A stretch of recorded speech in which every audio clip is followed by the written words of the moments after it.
Assunto muito instigante, muito instigante. Um pouco até fora do padrão das questões que eu abordo aqui no canal, porque esse traz uma base científica muito intensa, muito forte. Há muito material na internet para você pesquisar, material de cunho científico. Rede neural de modo padrão. O que tem de interessante, o que tem de instigante nela? O que tem a ver rede neural com meditação, com reiki, com ayahuasca, anestesia e tantas outras coisas. Vamos lá? Fiz algumas anotações aqui para não me perder no ritmo. O estudo da rede neural ela começa lá em 1929, com Hans Berger, com o eletroencefalograma. Ele começa as primeiras observações sobre o nosso cérebro. Essas observações do cérebro elas não são uma coisa direta, né? Elas são construções, são inferências que a gente faz a partir de aumento do volume sanguíneo, baixa do volume sanguíneo, aumento do consumo de oxigênio, aumento da atividade elétrica e coisas assim. Então, o eletroencefalograma, tomografia por emissão de pósitrons, tem uma outra máquina, magnetoencefalograma, se não me engano, que foram avançando e foram trazendo para a gente mais informações. Em 1950 começaram também fizeram uma observação muito interessante que tanto no repouso quanto em ação o metabolismo do nosso cérebro é praticamente igual. E lá na década de 90, mais ou menos, foi isso mais. Na década de 90, conseguiram medir e perceberam que quando o nosso cérebro sai de uma certa inatividade, que a gente está parado, sem fazer nada, para uma atividade mais focada, que exige mais atenção, né, mais dedicação, o aumento do metabolismo é de 5%. 5%, ou seja, quase nada. Então surge uma questão muito interessante. O que o nosso cérebro está fazendo o tempo todo? Para estar consumindo energia o tempo todo. Principalmente quando nós estamos sem fazer nada. Parados. Né? O que será que acontece? Bom, as coisas começam a crescer bastante em 2001 com o Marcus Reichley. Ele escreveu um artigo definindo a rede neural, definindo que ela liga o córtex cerebral com outras partes do cérebro. Né? Então, você imagina que o nosso cérebro é um mapa de neurônios, uma quantidade de neurônios, e que determinados caminhos vão formar essa rede, ligando partes do cérebro. Que é bom por um lado, muito prático, muito útil, a natureza nos ofereceu isso, a maneira da gente avançar, se desenvolver, evoluir, ofereceu isso, mas também traz certos reveses.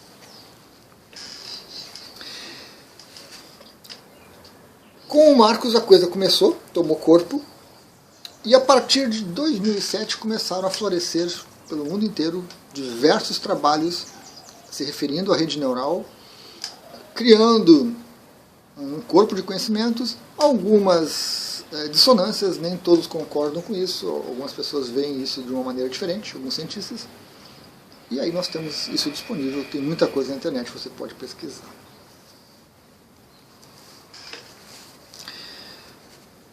O que acontece então?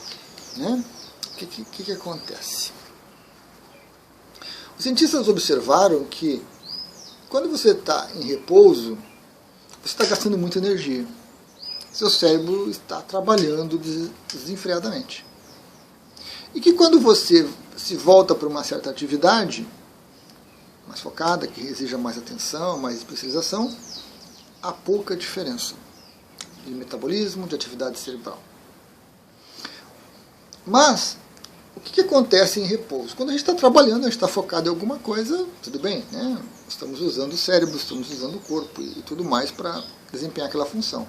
Mas quando nós estamos parados, o que acontece afinal? Que o cérebro está nesse desespero de atividade. Foi isso que levou ao descobrimento dessa rede, que foi chamada também de rede do eu, porque ela está associada ao eu, ao ego. Quando você está parado, sem fazer nada, você está pensando sobre você mesmo, sobre os seus amigos, sobre sua família, sobre o que você é, o que você não é, sobre o futuro, sobre o passado, e tudo isso exige processamento cerebral. Eu gosto de chamar isso, né, já é criação minha aqui, ideia minha, jogo do EC. A nossa mente se envolve nesse jogo. E se eu fizer isso, o que acontece? Aí blá, blá, blá, você entra no processo cerebral todo. Mas e se eu disser aquilo? E se eu disser isso e ele responder aquilo, o que vai? Então isso nos absorve e consome muita energia. Muita energia. Que é o cérebro, né? Que é o que o cérebro faz. Então essas coisas de se referir a si mesmo, despertar as emoções, lembrar o passado, projetar o futuro, tudo isso traz a empatia, né? Se colocar no lugar do outro, tudo isso gasta energia. Num dos livros que eu estava lendo, os likes, quando você vê um like no Facebook, no Instagram, desperta a rede do eu. Fala de você, a sua atenção vem para isso. A rede neural, ela assume o controle do nosso cérebro para realizar as funções normais, né? Ela também é chamada às vezes de piloto automático. Ela está ali no comando, coordenando tudo e fazendo tudo, e a gente está meio que divagando, meio que perdido.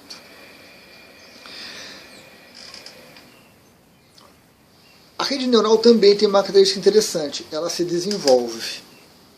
Ela se torna cada vez mais rígida. Na criança praticamente não existe, mas à medida que a criança vai crescendo, ela vai formando essa rede neural. Imagine que você tem que descer uma montanha. É um exemplo que foi colocado no livro, muito interessante. Aí você faz um determinado caminho e fica uma marca na neve. Aí você desce de novo, você marca. Cada vez que você passa por aquele mesmo caminho, aquela marca vai ficando cada vez mais firme. É isso que acontece com a nossa rede neural.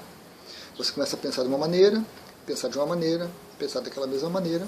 Você vai formando no seu cérebro um caminho de neurônios que estão sempre sendo ativados.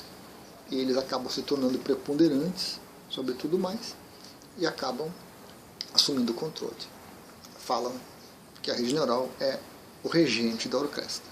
A orquestra é nosso cérebro, nosso corpo, e a rede neural é que coordena tudo isso. A rede neural, ela tem um detalhe interessante, que pela formação dela, né, porque a gente tem várias redes no nosso cérebro, a rede visual, a rede auditiva, né, ela tomando conta, ela começa a agir como um filtro. Na realidade lá fora, as coisas que chegam até nós, esse filtro vai descartando. E das coisas internas, também, algumas coisas são descartadas. Porque a rede neural considera que aquilo ali não é relevante e simplesmente desconsidera. É interessante a gente observar, né, o quanto focado a gente é nas coisas que a gente está habitualmente. Esses tempos eu estava vindo para casa, tinha ido no mercado comprar pão, e parei numa casa ali, tinha alguma coisa na calçada, não lembro porquê, e olhei para o lado e tinha um portão de ferro. Um portão de ferro muito bonito, aqueles antigos, maciços. E eu passo milhares de vezes por ali, eu nunca vi aquele portão.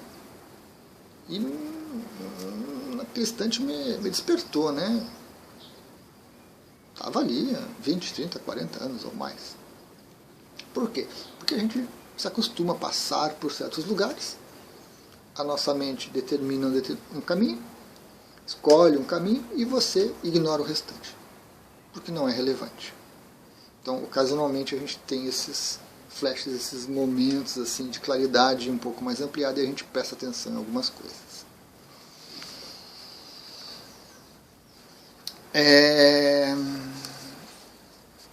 Isso está muito em sintonia com a questão que o nosso cérebro é uma máquina de previsão, né? O nosso cérebro pega determinadas informações, filtra elas, reduz, adquire um mínimo de informação e faz uma previsão do que vai acontecer e a gente faz uma escolha. O caminho a seguir, qual é o movimento, qual a proximidade que você tem dos objetos e tudo mais. O grande problema é que isso induz ao erro. Com o tempo, as informações vão sendo cada vez mais filtradas e mais reduzidas, e você acaba tendo um distanciamento da realidade. Né? Nosso cérebro nos promove isso.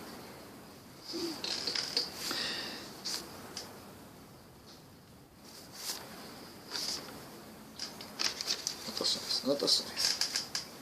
Para me organizar. O grande problema da rede neural é esse enrijecimento.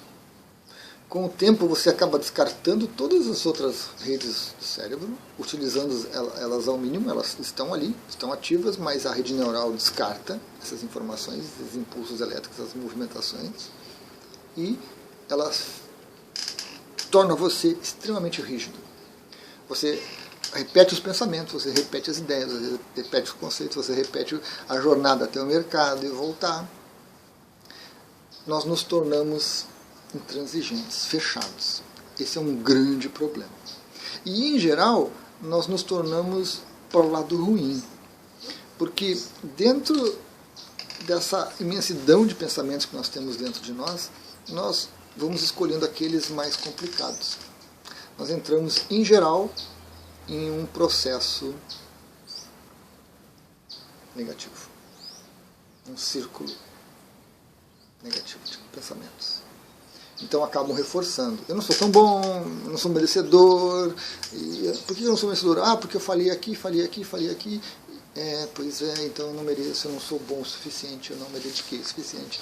Então, em geral, a nossa mente e essa formação, ela nos restringe, ela nos fecha, e nós nos tornamos adultos difíceis de lidar.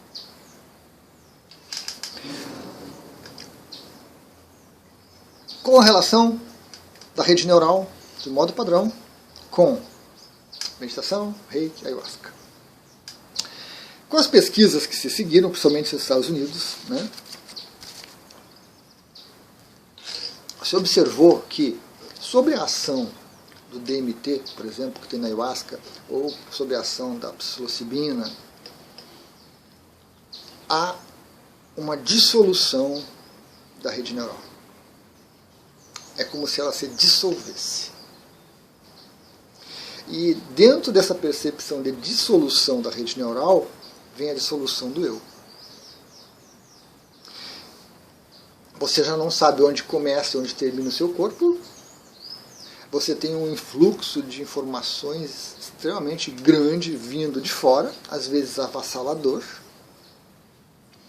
E a nossa mente, ao tentar lidar com isso, muitas vezes entra nos processos paranoicos, né, de dar significado a coisas que antes não se percebia. Então, com o uso dos psicodélicos, a gente tem uma ampliação da nossa capacidade cerebral, um aumento da nossa entropia, né? Nós tendemos a desorganizar. A partir do momento que essa rede neural é rompida, outras redes começam a ter voz ativa e passar informações, o cérebro começa a funcionar de uma maneira diferente. Isso é o que assusta muitas pessoas, isso é que nos coloca muito em contato com as experiências místicas. E aí nós não temos só com o LSD, ayahuasca, psilocibina. A gente tem a respiração holotrópica, nós temos os estados meditativos, e foram feitas pesquisas correlacionando as informações obtidas, né, com a observação da rede neural, o efeito de ayahuasca, LSD, e com estudo dos meditadores. Pegaram meditadores bem antigos, bem proficientes, e começaram a estudá-los também em laboratório. Trabalho muito interessante. Tem um livro, vou deixar ele na descrição aqui para vocês, Como Mudar Sua Mente, do Michael, muito bom, muito bom. Relata todo um histórico sobre isso. Então, há muita pesquisa.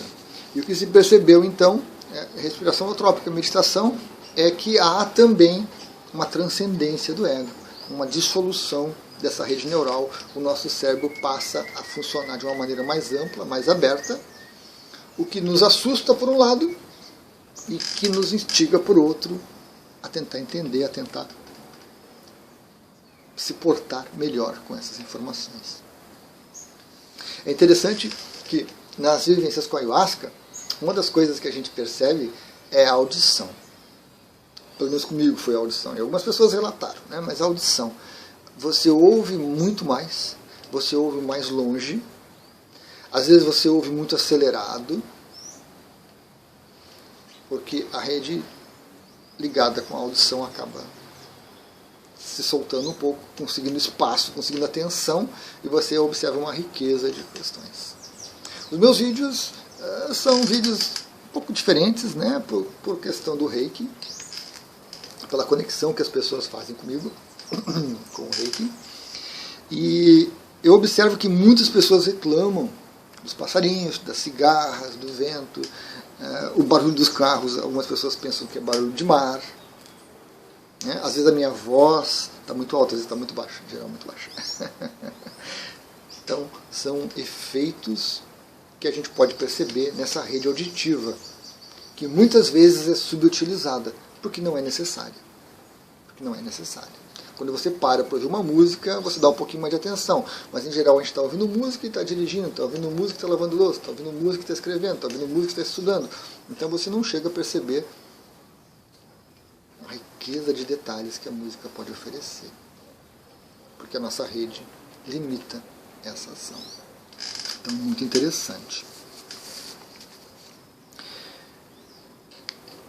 A rede neural também, aparentemente, tem alguns estudos nessa área, ela se dissolve também quando você está num estado de êxtase, seja espiritual, seja físico, né? Relatado por alguns esportistas que estavam desempenhando aquela função de uma maneira tal que parecia que era a coisa mais natural do mundo e foram transportados para um estado diferente e bateram recordes e tiveram desempenhos esportivos fantásticos.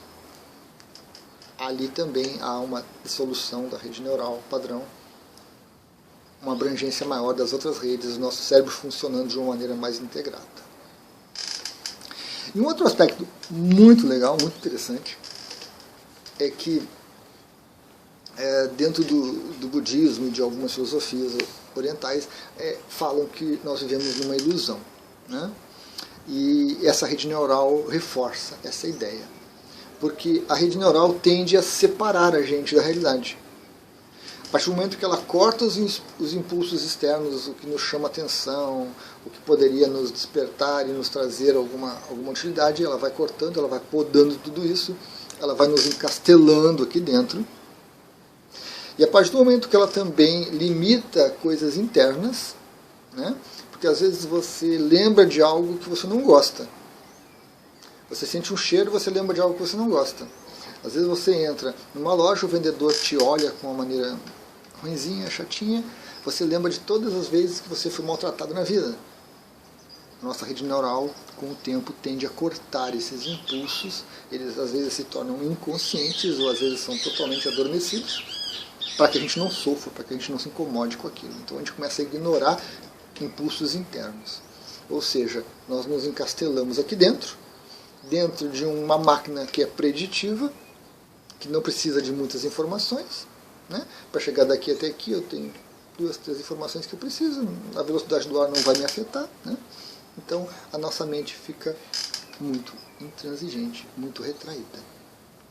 Nós criamos dentro da nossa cabeça uma realidade, uma maia, uma ilusão. Muitas vezes nós fazemos planos, trocamos ideias internas, planejamos e tudo mais, e quando a gente vai para a realidade, um pequeno detalhe nos desestrutura totalmente. O jogo do EC traz muito isso. Você está no trabalho, tem um atritozinho ali com o seu chefe, você vai para casa chateado. Somente começa a trabalhar. E se eu fizer isso, e se eu dissesse aquilo, e se ele me dissesse que não pode, isso não dá, isso não vou aceitar, e você cria um cenário terrível na sua mente de que, né, aquele atrito com o chefe foi terrível, terrível. Isso é muito comum na maioria das pessoas. E com base nisso, a sua mente decide, bom, então eu preciso me preparar, porque amanhã, quando eu chegar lá, Se ele falar isso, eu vou replicar com isso. E se ele fizer tal coisa de novo, eu vou reagir dessa maneira. E se ele fizer não sei o que, eu vou reagir. Todas coisas, em geral, ruins, negativas. Aí você chega no trabalho, o seu chefe não dá a mínima para você. Aquele atrito do dia anterior, para ele não significou nada. E você chega já todo armado, todo pronto, e nenhuma das possibilidades, nenhum dos cenários que você imaginou se manifestam. Porque o seu chefe ignorou totalmente os seus sentimentos, as suas ideias, as suas pretensões, coisa que vale. Você gastou, você passou a noite mal, você gastou muita energia, você elaborou coisas totalmente irreais, você moldou a sua cabeça e deixou vir à tona processos mentais muito ruins, que no outro dia de manhã não aconteceu, não floresceu aquilo. Isso nos adoece. Isso cria na gente uma ilusão muito grande da realidade. A gente tende a valorizar certos aspectos, a desvalorizar outros, a negar outros tantos. Então, a rede neural, que vai se formando naturalmente, né? Foi pesquisado, as crianças, 3, 4 anos não tem, a partir daí começa a se desenvolver, começa a se formar mais cedo ou mais tarde, dependendo de cada pessoa, né? de cada máquina, de cada computador biológico. Essa rede que se desenvolve naturalmente, que assume essa função importante, né? Esse senso de eu, ela traz alguns benefícios, fica muito prático. Porque muitas vezes você vai fazer o mesmo caminho. Então por que você tem que ficar pensando se tem que ir para lá ou para cá, se pode isso, se eu vou dobrar nessa rua aqui, fazer um outro caminho alternativo? Esse caminho aqui é o melhor caminho que eu tenho para chegar de casa ao mercado e voltar. Por que eu vou entrar por uma rua? Por que eu vou me demorar mais? Por que eu vou fazer tal volta? Né? Então, essa rede neural assumindo isso e reduzindo gasto, reduzindo incerteza, reduzindo medo, otimizando o desempenho da sua função, ela é importante, ela é necessária. O problema são os reveses que vêm junto com isso, a intransigência, a limitação. Você não se permite mais. No mundo das ideias a gente vê muito isso, né? A pessoa chega num determinado nível de estudo, de conhecimento, e ela fica encastelada nas suas ideias. Ela não aceita teorias diferentes, ela não aceita ser questionada, ela não admite ser questionada ou que duvidem dela, ela reage muito mal a isso, partindo muitas vezes para agressão. Nós temos essa dificuldade imensa das pessoas em mudar seus conceitos, mudar suas ideias e se atualizar. A gente vai repetindo, copiando e colando as coisas, dando as mesmas respostas, e às vezes a gente não se dá conta que a realidade mudou. Nós não nos damos conta disso. Então, essa questão da rede neural de modo padrão, ela traz essa questão muito forte, né, de limitação. Interessante que não apenas com LSD, ayahuasca, psilocibina, mas com respiração holotrópica, com meditação, com algumas atividades que a gente faz, a gente pode chegar a um estado de transcender essa rede, de ampliar o uso do nosso cérebro, de ter mais percepções da realidade. A questão toda é como é que a gente lida com isso. Muitas pessoas que têm problemas neurológicos ou que por usarem drogas pesadas, e aí a gente descarta, né? LSD, ayahuasca, psilocibina não são drogas pesadas, não são da mesma categoria de uma cocaína, alguma coisa assim, acabam perdendo também esses limites de uma maneira degenerativa, ruim, e entram em surtos psicóticos, entram em processos mentais terríveis porque não conseguem lidar. A rede neural perde a sua função, ela é meio que esvaziada, e aquele volume imenso de informações externas e externas que vem deixa uma pessoa realmente desvairada. A gente percebe muito isso. Momentos de crise, é normal, as pessoas tomam decisões, as pessoas fazem coisas totalmente fora do padrão delas, da habitualidade, porque afeta o cérebro, né? Afeta a maneira como a rede neural se porta, abre brechas, abre caminhos novos e a pessoa não consegue lidar com essas coisas. Então é interessante. Esse viver na nossa mente é complicado. Quando a gente vem para a realidade, a gente se choca com a realidade, né? A gente entra num baque, porque em geral não é aquilo que nós construímos na nossa mente, dentro da nossa cabeça, pegando porções dessa realidade e criando muita coisa diferente. Então, assunto muito instigante, muito interessante. Eu encontrei um vídeo legal, quero ver se coloco aqui na descrição, né, logo abaixo do vídeo ali. Quero ver se coloca esse livro também, muito interessante, sobre a mente. E tem, como eu disse, muito artigo científico sendo feito, estudando, buscando mais informações, novas perspectivas. Autoconhecimento. Autoconhecimento. Gratidão.